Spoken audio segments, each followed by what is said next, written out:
Guys, welcome back to Serial at Midnight. My name is Heath Holland, and I am joined by Jon Spira, writer and director behind some incredible documentaries, guys. Anyone Can Play Guitar, Elstree 1976, which is a personal favorite of mine. Hollywood Bulldogs, The Rise and Fall of the Great British Stuntmen, Real Britannia, and now something special with Christopher Lee. Which is the life and deaths of Christopher Lee. You're doing something really interesting with this one, which is that it is partly now I've only seen the trailer. The movie's not it's not available yet. But yeah, You're doing like a documentary style narrative, but you've also got Christopher Lee telling his story in the form of this like a marionette puppet voiced by Peter Serafinovich, Peter Serafinowicz. known to most Americans as the voice of Darth Maul.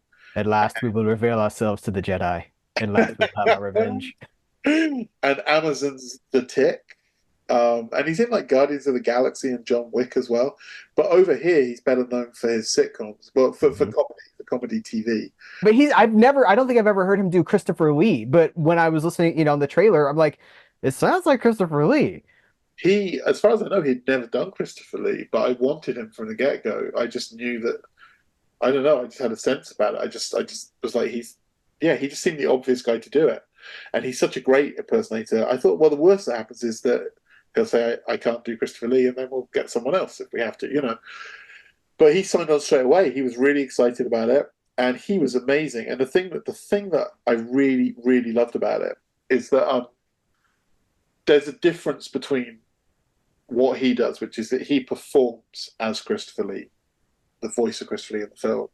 There's a big difference between that and an impersonation, because an impersonation, which he can do, kind of requires like an element of satire. Like you have to exaggerate something. So when people do impersonations of Christopher Lee, they tend to kind of be hoity-toity and extra posh and extra kind of condescending and kind of colonial. Whereas if you actually watch interviews with him where he's relaxed, that's not really what he's like. So what Peter had to do was a sustained performance, not an impersonation. It was amazing watching him work. He was just great. He had this whole kind of method where he had found an interview that he really liked with Christopher Lee, like a video interview. And as we started each section of recording, like if it had been after a break or if we were coming to a new session, he would watch the interview first, and then he would put it on again, and he would just talk along with it until he kind of came up to speed. And then once he was like, okay, I've got it, like I'm locked in, that's great. And then you could do, kind of easily kind of 45 minutes of recording um, where he could sustain the performance with the voice. So it's interesting. A lot of people have seen it and thought, oh, did you get a recording of Christopher Lee to kind of do this?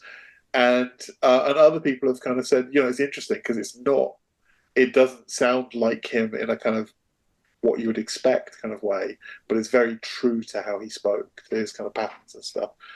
We hit this really interesting point where it was like, how are we going to bring him to life? I've got a young daughter, and we were looking at YouTube, and we were looking at string puppets, at kind of marionettes, and it just stayed with me. And I just kind of said to Hank, this will sound really, really fucking weird, but what if we did it as a marionette? And he was like, I'm open to that. That sounds, I've not seen it done before, so that could be interesting. It's crazy, and it worked. And they built this amazing puppet. The whole face is articulated, so you can move his eyebrows, and you can move his eyes, and you can move his mouth. And the eyebrows are actually the most important thing because he did a lot of communication through his eyebrows. And it came to life. And as soon as we were on set, the first day of actual shooting, it was like, oh, thank God this is going to work. Like, it's going to be really weird. And it is weird. And it's a weird film. Like, it's a really strange. I can't wait for you to see it because, like, it's strange. But his career was strange. Mhm. He was strange. So why not just embrace the strangeness? Just run with it. And You've talked to a lot of people in your pursuit of the story of Christopher Lee. I don't know if I was surprised that Peter Jackson sat down and talked about. Maybe that's a testament to his affection for Christopher Lee. But Peter Jackson seems like one of those guys who is so busy like making Beatles things and new projects. So that's a huge get. it was huge. And it was one of those things also where they were kind of like, you'll get him when he's free. It's kind of like we can't schedule this. There might be a day where he has some spare time, but they kept saying he wants to do this. Don't do this without him. He wants to do this. So he was amazing. And the thing that really, really kind of came through his interview was kind of the insecurity that Christopher Lee had as an actor, which had surprised him. Because to him, he's the biggest film geek of all time, and so he was the idea of getting Christopher Lee to perform in his film is like unbelievable. And then Christopher Lee arrives on set, and he gets word that Christopher Lee's worried he's going to get sacked because he's not good enough. And so Peter really spoke to that emotional side of him, and they became very close friends. And whenever Peter was in London, he would spend time with Christopher Lee, and it's something something that I really loved exploring in the film. I mean, the film is completely respectful to him. It treats him with great respect, but it also humanizes him, because one of the things that I object to in documentary in general is when a documentary deifies its subjects, when it kind of makes the audience go, and this is why they're special, and this is why they're better than us, and this is why they exist in a different stratosphere. I really like films which go, actually, they're human just like us, and there's lessons that we can learn from them, kind of thing. And that was really interesting to me, the idea of someone who's controlled their own story. And we play with that in the film, because you have the puppet. Everything the puppet says is based on interviews that he did or his autobiography. So the puppet will always be true to Christopher Lee's version of events. But then the interviews, they might contradict that. Gently, respectfully. But they Yeah, give you a different aspect on what he's saying. So yeah, we that's definitely incredible. have that notion. Let's hit some names, because we took Peter Jackson, John Landis, Joe Dante, Caroline Munro is in this. Huge, Aaron lot of fans out there for yeah. Um, yeah, And 2000. Harriet Walter as well, she's a very famous actress over here. She's a Shakespearean actress, and she's in Succession, Ted Lasso, huge things. But she was Christopher Lee's niece, and a lot of people don't even realize that. And they were really close. So, like, she was a tremendous interview. Dave McKean is that's a big one. Dave McKean, Dave McKean, Dave McKean made a whole chapter of this film by himself. So for people who don't know Dave McKean, he is probably best known as the guy who did the cover art for all of Neil Gaiman's original Sandman series. He did the art for Arkham Asylum. So he did these amazing graphic novels in his very specific style that he does, which is very kind of identifiable. And then he went and did, he did like album covers. He did like that Counting Crows album cover for This Desert Life, and he's made films. He made a film with Henson. He made like Jim Henson Productions. He made Mirror Mask. Done a bunch of short films. So I sent him a message, and it was hilarious because he goes, I'm so busy like right now that like I don't think I can do this, but I also don't want to not do this. So he said, why don't I just do something like really small? And I said, here's the script. Choose whatever section you want. I was like, whatever section you want to do, choose it. And I said, I'm not even gonna ask you what you're doing. Whatever you want to do, just do it, and it will be in the film. And he came back and he had chosen the biggest chunk. And he said, I couldn't resist it because it's the meatiest part of the film. It's the most emotional part of the film and one of the most fascinating parts of the film. And I was just like, oh my God. I mean, like, I was expecting him to do a 30-second piece. And I think it's about 7 minutes that he's ended up doing. When the actual piece came back, he'd done, I mean, like, he's famous as an animator. He'd done a full studio shoot. He'd built enormous heads for actors, hospital beds. He'd done like a whole set, and he'd animated it. He animated it, he directed it, and he did the score for that section himself as well. It's a completely discrete chapter, kind of 2/3 of the way through the film, and it's amazing. And I can't believe that we got him on it. How how can people see this? I want to like we wanted how people can see it and then how they can personally get involved with having a part of this film. So basically, what we've done, it's going to be out on streaming platforms at the very end of the year. Um, I don't know where it's coming out in America yet. It's going to be on Sky Arts here. Sky Arts are the people who've kind of stepped up here.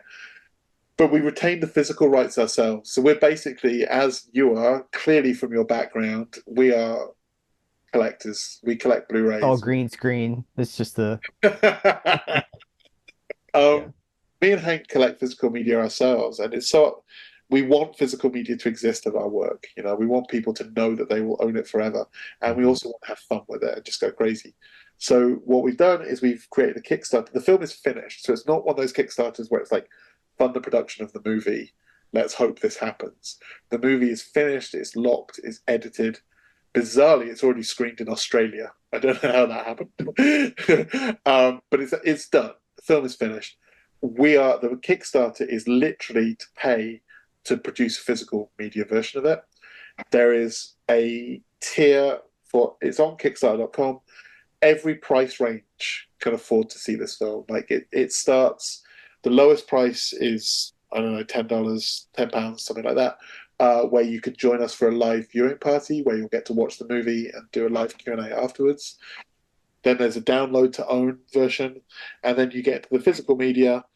Really good special edition Blu-ray. We're going to put tons of extra footage from the interviews on there. We're going to do a commentary. We're going to put as much material on there, hopefully missing scenes as well, like from the old edits and stuff. There's a deluxe Blu-ray package where you also get kind of really amazing prints, limited edition prints from Johnny Greenteeth and from a couple of other people. And then the big banana is the box set we're doing, which is a coffin. And it comes with a book with new writing about Christopher Lee in the book. It comes with all the stuff you'd expect: art cards, stickers, badges. And then the coolest thing is Arch Model Studios, who made the actual puppet for the movie. They're making death masks of Christopher Lee for the box set. So you will own and they've never done this before. They've never done something kind of commercial like this.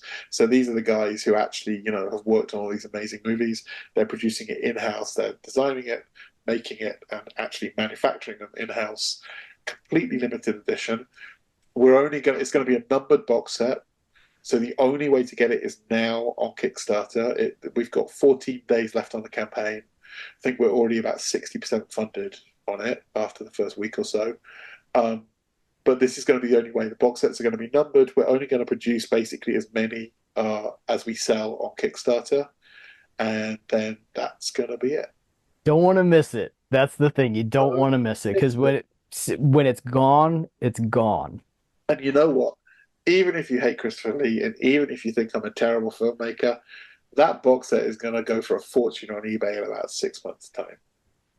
Yeah, that's a Don't true buy five. People, or maybe they do. I don't know. Listen, buy people. five, buy 10, Yeah, buy 20. you gotta make this happen. Yeah. It's so much more niche these days, but you support the things that you care about directly. You have a direct line to the things you're interested in. I think that's 100% true, and I think that as we're film fans. You and I are film fans as well, and I think we have to adapt to this being the new future as well. We have to adapt to actually engaging with the people who are making the films themselves, to following them on social media, and to understanding that if you're not at a certain level right now, of kind of a high budget level, it's going to be harder to make stuff, and really crowdfunding and self-publishing is going to become the norm, I think, for this kind of more niche kind of thing. And I mean, I was reading that is it Best Buy which have now ditched physical media in the last Yes. couple of weeks and stuff. As someone who collects cinema, that scares the crap out of me. That the idea of not being able to watch a film you love whenever, knowing that you've got a copy in the bank.